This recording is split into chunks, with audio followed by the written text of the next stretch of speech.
শরীয়তপুরে ভেদরগঞ্জ সরকারি নিষেধাজ্ঞা অমান্য করে অবৈধভাবে ধরা ৬ মন জাটকা ইলিশ, একটি ট্রলার, ৮,০০০ মিটার কারেন্ট জাল সহ ৩০টি চায়না দুয়ারি জাল জব্দ করেছে উপজেলা মৎস্য বিভাগ। রবিবার ২৭ এপ্রিল সকালে উপজেলার উত্তর তারাবুনিয়া ইউনিয়নের ছুরির চর এলাকার পদ্মা শাখা নদী থেকে এসব মাছ সহ ট্রলারটি জব্দ করা হয়।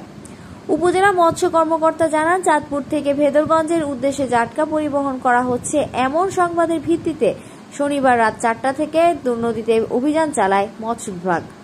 রবিবার সকাল ৫টার দিকে সন্দেহভাজন একটি ট্রলারে তল্লাশি চালানো হলে ৯ ইঞ্চির চেয়ে ছোট ইলিশ সহ ৬ মন জাটকা পাওয়া যায়।